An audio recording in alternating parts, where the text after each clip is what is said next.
آپ کسی جگہ گاڑی پارک کر رہے ہیں، آپ کسی جگہ بائک کھڑی کر رہے ہیں،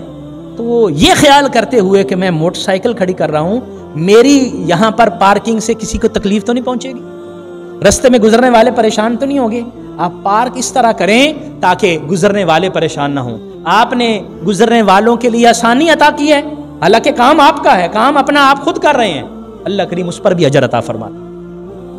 اس کا مطلب یہ ہے کہ اگر ہم لوگوں کے لیے مشکل کریں گے تو اللہ ناراض ہوگا، اللہ تعالیٰ کو یہ بات پسند نہیں ہے۔ یہ چھوٹی چھوٹی چیزیں آپ کے رستے سے کھڑے ہونے پر کسی کو پریشانی ہوتی ہے، ہماری بیٹیاں گزرتی ہیں، ہماری بہنیں گزرتی ہیں، ہماری مائیں گزرتی ہیں، اور آپ ایک جگہ پر کھڑے ہوتے ہیں، وہاں آپ کا کھڑا ہونا ان کے لیے تکلیف کا باعث ہے، آپ اپنے آپ کو وہاں سے دور کر لیں، آپ نے اس تکلیف کو دور کیا، اللہ اس پر بھی آپ کو اجر عطا فرمائے۔ یعنی اسلام یہ ہمیں خوبصورت درس دیتا ہے، یہ عام دنوں کے اندر ہے، عام دنوں کے اندر، اور اگر اس کو ہم رمضان میں اپنے اوپر لاگو کر لیں،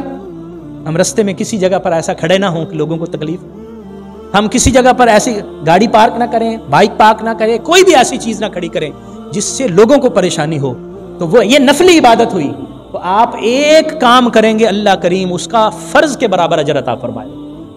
یہ رمضان المبارک میں زیادہ اور بہتری ہو جاتی ہے۔ کلمہ خیر، نبی کریم صلی اللہ علیہ وسلم نے فرمایا کسی مومن کے لیے خیر کی بات کہہ دینا یہ بھی صدقہ ہے، اور اللہ کریم اس پر بھی ثواب عطا فرماتا ہے۔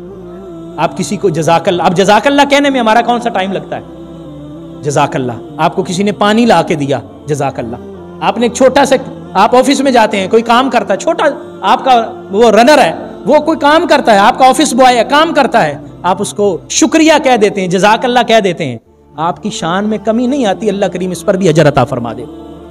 حضور صلی اللہ علیہ وسلم نے فرمایا تبسمو کا لأخیک فی وجہہ کا صدقہ،